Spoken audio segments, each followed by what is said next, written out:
जय हिंद। मैं कृष्ण कुमार सैनी और आप देख रहे हैं आपका अपना पसंदीदा चैनल हैप्पीनेस इंडिया। आज आपको दिखाएंगे एक ऐसा धाम जिसको लाखों करोड़ों भारतवासी पूजते हैं, मानते हैं और यहाँ आके अपने अर्जी लगाते हैं। एक ऐसा धाम जो कि पूरे भारतवर्ष में मशहूर है और उसकी पूरे भारतवर्ष में अलग अलग शाखाएं हैं। हम बात कर रहे हैं नंगली तीर्थ की, जो कि मेरठ के अंदर स्थित है, जिसकी स्थापना करने वाले थे स्वामी स्वरूपानंद जी।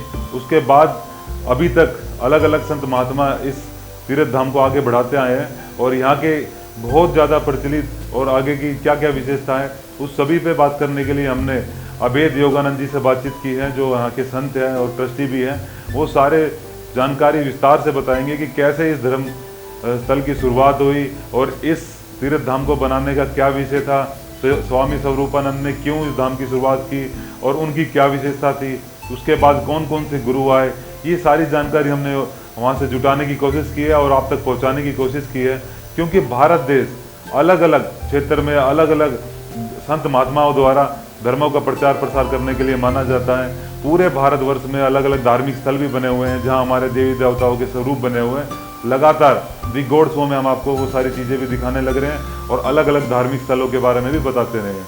तो अब हम आपको भारतवर्ष में जो अलग अलग संत महात्मा है वो किस प्रकार अपना धर्म का प्रचार कर रहे हैं और कैसे लाखों करोड़ों लोग वहाँ पे आकर्षित होकर जाते हैं, वो सभी बातें भी आपको दिखाएंगे, बताएंगे। तो आज आपको नंगली धाम के बारे में बता रहे हैं। नंगली तीर्थ जो कि मेरठ में स्थित है, मेरठ के मेन हाईवे से थोड़ा 5-7 किलोमीटर अंदर जाके धाम बना हुआ है, जहाँ पूरा गांव के अंदर लगभग बताया जाता है कि 7 गांवों के अंदर ये धाम फैला हुआ है। आगरा के अंदर भी एक विशेष स्थान बताया जाता है कि इस नंगली धाम से जुड़े हुए एक संत ने वहाँ पे पूजा अर्चना की थी और 14 साल नीम के पत्ते खा के वहाँ पे लगातार पूजा अर्चना की थी। इसके अलावा पूरे भारतवर्ष में अलग अलग जगह धाम बताए गए हैं, जहाँ पे लगभग 1000 से 2000 धामों की संख्या है, जहाँ पूरे भारतवर्ष से अलग अलग वर्ग के लोग यहाँ पे आते हैं और इस धाम को पूजते हैं और जो यहाँ के संत महात्मा रहे हैं उन सभी को अपनी अपनी श्रद्धा अनुसार अपनी पूजा अर्चना करके आगे धर्म प्रचार कर रहे हैं। तो ये सारी बातें जानने के लिए चलिए करते हैं। जय हिंद। नमस्कार, मैं आपका साथी कृष्ण कुमार सैनी और आप देख रहे हैं आपका पसंदीदा चैनल हैप्पीनेस इंडिया। और हैप्पीनेस इंडिया में आज हम आपको परिचय कराएंगे परमहंस जो धाम है उसके बारे में बताएंगे। जय सच्चिदानंद जी के नाम से ये जो धाम की सभी जितने भी श्रद्धालु हैं सभी जय सच्चिदानंद नाम के नाम से यहाँ का जो प्रचलन है वो मशहूर है। यहाँ हमारे साथ मौजूद है महात्मा जी, सारी जानकारी लेंगे कि कैसे परमानंस जो ये धाम है इसकी शुरुआत हुई और कैसे इसको आगे बढ़ाया गया। और आज जो मेरठ के साथ लगता हुआ क्षेत्र है यहाँ पे इतना विशाल का है, यहाँ पे समूह समाया हुआ है और लाखों करोड़ों श्रद्धालु है जो लगातार यहाँ आते हैं। हमने भी यहाँ के देखा लाखों श्रद्धालु लगातार आते हैं और दर्शन करते हैं और बताते हैं कि एक अद्भुत शक्ति है जिसको जो यहाँ आता है उनको मन की शांति प्राप्त होती है, साथ में उनके बिगड़े काम भी बन जाते हैं। तो हमारे साथ मौजूद है महात्मा अभेदानंद जी, तो उनसे बातचीत करते हैं। मेरा नाम स्वामी अभेद योगानंद है। यहाँ पर इतना बड़ा संस्थान है, ये इंटरनेशनल लेवल का। हमारी भारत से बाहर बहुत सारी शाखाएं हैं। लगभग 2000 आश्रम परमहंस अद्वैत मत के अंतर्गत चलते हैं। हमारे मत का नाम परमहंस अद्वैत मत है और ये मत के जो संस्थापक थे परमहंस अद्वैतानंद जी महाराज हुए, उनके जो आध्यात्मिक उत्तराधिकारी थे वो है सदगुरु स्वामी स्वरूपानंद जी महाराज। 1936 में इस गांव के अंदर श्री नंगली तीर्थ इस गांव का नाम है, जिला मेरठ अंतर्गत आता है, ये उत्तर प्रदेश में। यहाँ पर 1936 में अप्रैल में उन्होंने समाधि ली थी। उसके बाद यहीं से ही हमारी आध्यात्मिक गतिविधियाँ संचालित होती है पूरे विश्व के अंतर्गत। लगभग 10,000 सन्यासी है हमारे विश्व भर में, बहुत बड़े बड़े संस्थान हैं। लगभग 40% जो हमारे संस्थान हैं, आश्रम हैं, उसमें स्कूल चलते हैं, कॉलेज चलते हैं, हॉस्पिटल चलते हैं, परमार्थ के काम चलते रहते हैं। आज के परिवेश में देखा जाए तो हम पाते हैं कि परमहंस अद्वैत मत, रामकृष्ण मिशन और आर्य समाज ये समकालीन महापुरुष रहे। इन तीनों मतों के संस्थापक जो हुए स्वामी रामतीर्थ, परमहंस अद्वैतानंद जी महाराज, महर्षि दयानंद जी, स्वामी विवेकानंद जी, ये अनेकों बार एक ही मंच पर इकट्ठे हुए। परमहंस अद्वैतानंद जी महाराज आध्यात्मिक चेतना के इतने बड़े शिखर थे। एक बार जयपुर में वो विराजमान थे। महर्षि दयानंद जी आर्य समाज के जो संस्थापक हुए, उनका जयपुर में पदार्पण हुआ, तो स्वभाव से ही वो मूर्ति पूजा का खंडन करते थे। वहाँ के ब्राह्मण समाज को चिंता हुई कि महर्षि दयानंद जी आए हैं, तो उनके फॉलोअर भी उनके साथ में सैकड़ों की संख्या में होते हैं, कुछ उपद्रवी टाइप के भी होते ही है, तो मूर्ति का भी खंडन करते हैं, तोड़ते हैं। तो ये चिंता राजा को जाकर के, वहाँ के जो हिंदू समाज ने, ब्राह्मण समाज ने जाकर के राजा माधो सिंह को, जो परमहंस अद्वैतानंद जी के शिष्य थे, जयपुर के राजा, उनको अपनी चिंता से अवगत किया।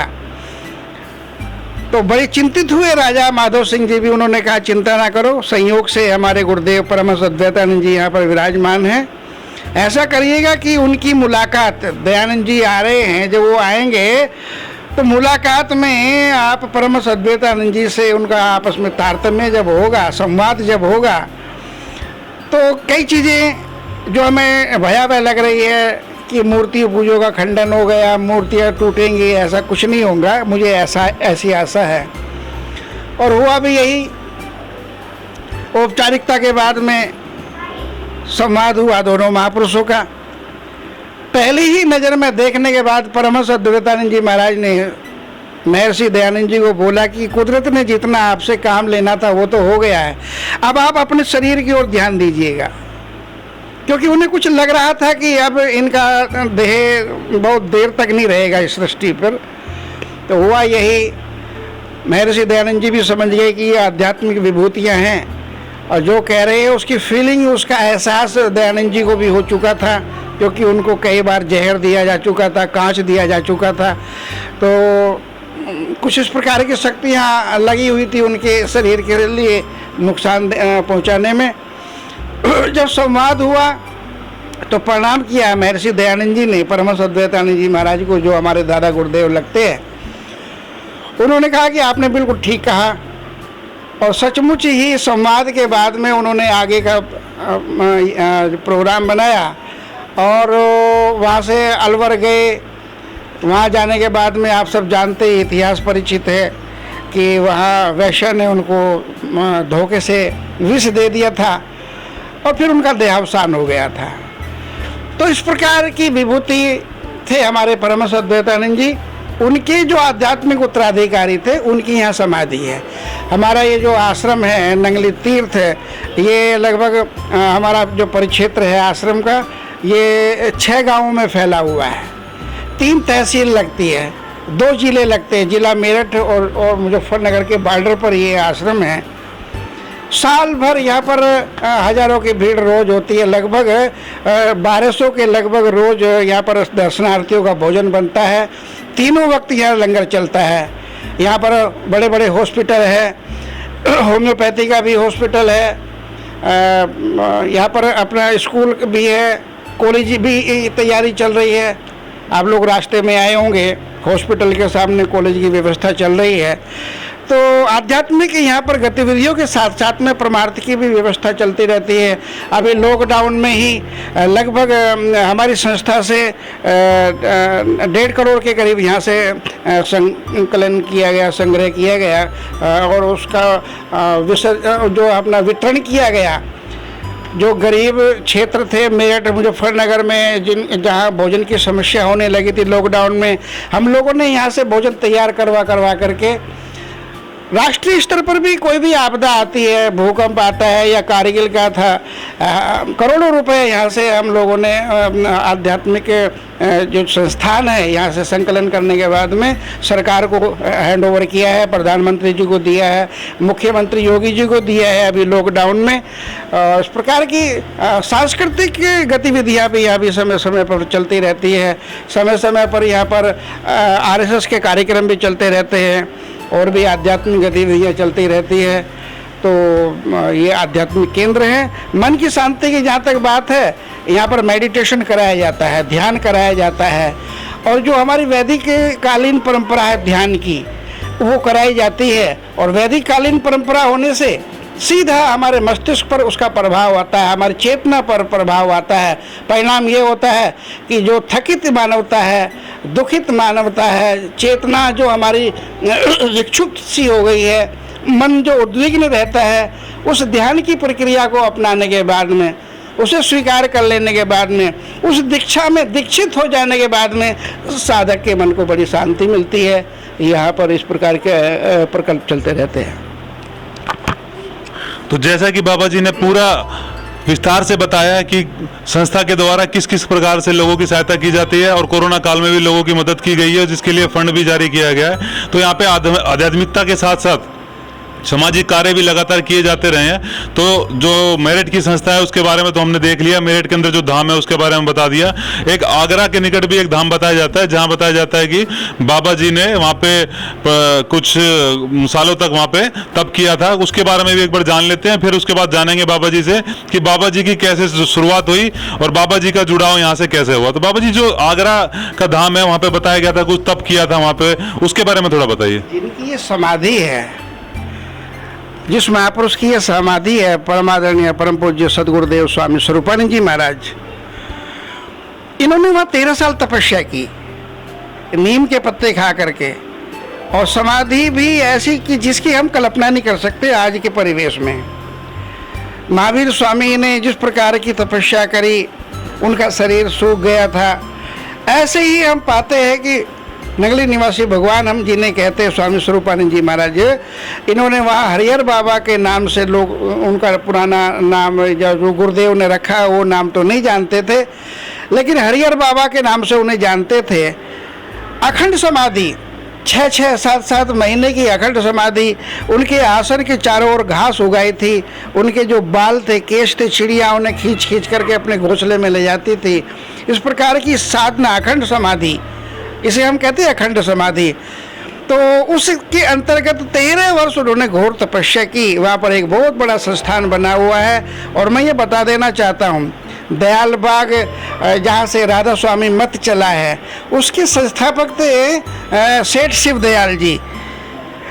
तो हमारे जो परमहंस अद्वैतानंद जी महाराज थे, उनके गुरुदेव का नाम था आनंदपुरी जी। और राधा स्वामी मत के संस्थापक जो हुए, उनका नाम था तोतापुरी जी। रामकृष्ण मिशन के जो संस्थापक थे उनका नाम था तोतापुरी। आनंदपुरी, तोतापुरी और तुलसीपुरी, हाथरस में समाधि है उनकी। राधा स्वामी मत वहाँ से चला, रामकृष्ण मिशन है तोतापुरी जी से चला। हमारा जो परमहंस अद्वैत मत है ये आनंदपुरी जी से चला। ये तीनों गुरु भाई थे।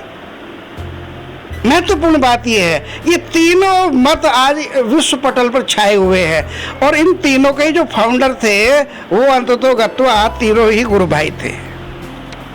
बाबा जी, मैं ये पूछना चाहूँगा कि जो ये संस्था है जो काम कर रहे हैं, सच्चिदानंद के नाम से मशहूर है, जो लोग जानते हैं ज़्यादातर सच्चिदानंद के नाम से जाना जाता है। आपने विस्तार से पूरी कहानी बता दी, कहाँ से शुरुआत हुई। आप प्रचार किस चीज़ का करते हो? आप हिंदू धर्म का प्रचार करते हो या हिंदुओं की जो अंदर की कहानी है, कैसे आध्यात्मिकता की शुरुआत हुई, ये सारी क्या, इसके पीछे का रहस्य क्या है, क्या करते हैं आप? आज संयोग से गुरु पूर्णिमा है, और गुरु पूर्णिमा एक ऐसा पर्व होता है कि वर्ष भर यदि कोई शिष्य किसी कारणवशात अपने गुरुदेव की शरण में नहीं जा पाता, तो यदि वो आज के दिन पहुंच जाता है, गुरु पूर्णिमा का दिन पहुंच जाता है, तो उसकी सारी हाजिरी लग जाती है। और जहाँ तक गुरु परंपरा की बात है, हमारी जो परंपरा है ये निर्गुणवादी परंपरा है और आध्यात्मवादी परंपरा है। और आध्यात्मवादी परंपरा होने के नाते ये हिंदू धर्म का ही एक अंग है। हम गाते हैं गुरुर ब्रह्मा गुरुर विष्णु गुरुर देवो महेश्वरा गुरुर साक्षात परब्रह्म तस्मै श्री गुरुवे नमः। तो गुरु ही ब्रह्मा है, गुरु ही विष्णु है, गुरु ही शंकर है, यहाँ तक कि गुरु साक्षात परमात्मा है। रामकृष्ण से कौन बड़ा, तीनों तो गुरु कीन, तीन लोक के वो धनी गुरु आगे आधीन। हम रामचरितमानस में पढ़ते हैं कि राम जी का अपने गुरु के प्रति कैसा समर्पण, कैसा त्याग, अपनी गुरु आज्ञा के प्रति कितना वो हमेशा आरूढ़ रहते थे। इधर गुरुदेव की आज्ञा हुई और उधर पालन होता था। हम कृष्ण जी, जो हम कई लोग भगवान राम को भगवान नहीं मानते, उसके कई कारण गिना देते हैं, लेकिन कृष्ण जी को कहते हैं कि वो रेडीमेड भगवान थे। उनकी जन्म लेने से पहले ही अलौकिक घटनाएं घटने लगी। जन्म लेते ही उनकी बेड़ियां उनके माता पिताओं की खुल गई, यहाँ तक कि वो इतनी बड़ी नदी भी पार करके आ गए और छोटी उम्र में ही बड़े बड़े उन्होंने राक्षस मारे। तो कहते हैं कि कृष्ण जी भगवान थे। खैर, हम उधर नहीं जाना चाहेंगे। मैं तो ये कहना चाह रहा हूँ कि ऐसे भगवान कृष्ण को भी गुरु सेवा करनी पड़ी, वो भी गुरु की मारे खाई, गुरु की गाय चराई, गुरु की लकड़ियाँ पीनी। तो क्योंकि गुरुदेव हमें वो विधा देते हैं, वो ज्ञान देते हैं जिससे हमारा आत्म साक्षात्कार होता है। आत्म साक्षात्कार एक ऐसी विधा है कि जिसके हुए बिना जीव का जो आवागमन है, बार बार जन्मना, बार बार मरना, ये खत्म नहीं होगा। आत्म साक्षात्कार की प्रक्रिया के बाद वो खत्म हो जाता है। तो गुरु महाराज जी वो विधा देते हैं, वो ज्ञान देते हैं, वो विवेक देते हैं। इस कारण से हमारे यहाँ यदि प्रायोरिटी दी जाए, कबीर जैसा विचारक, कबीर जैसा योगी कहता है कि गुरु गोविंद दोनों खड़े, काके लागू पाए, बलिहारी व गुरु के जो गोविंद दियो मिलाए। यदि प्रणाम करने की बारी आई, परमात्मा भी साथ खड़े हैं और गुरु भी साथ खड़े हैं। तो कबीर जी कहते हैं कि मैं किसको प्रणाम करूं? कोई मुझे पूछे तो मैं कहूँगा कि मैं सबसे पहले गुरु को प्रणाम करूँगा, क्योंकि गुरु ने ही भगवान को जताया है, गुरु भगवान को बताया है। तो नंगली धाम में मौजूद है हम, और हमारे साथ मौजूद है अभेद योगानंद जी। अभेद योगानंद जी से हमने काफ़ी बातें की हैं, तो ये भी जानना चाहेंगे अभेद योगानंद जी से, गुरु जी से, कि आपकी शुरुआत इस धाम से कैसे हुई और कैसे आप धाम के साथ जुड़े, या फिर आपकी शुरुआत यहीं से हुई या पहले कहीं और भी आपका कुछ प्रचार प्रसार रहा है? हमारी सनातन परंपरा में पुनर्जन्म का बड़ा महत्व होता है, और पुनर्जन्म की प्रक्रिया के अंतर्गत ही हम पाते हैं, क्योंकि भगवान श्री कृष्ण से अर्जुन ने कहा, महाराज जी ये युद्ध का मैदान है और आपने मेरे को जो ध्यान की विधि दी है, ध्यान की प्रक्रिया दी है, युद्ध के मैदान में मेरा शरीर पूरा हो गया, तो जो ये भक्ति मेरे को दी है आपने, ये तो खत्म हो जाएगी। तो भगवान श्री कृष्ण आश्वस्त करते हुए कहते हैं कि सुचिताम श्रीमताम गेहे योग भ्रष्ट भी जायते।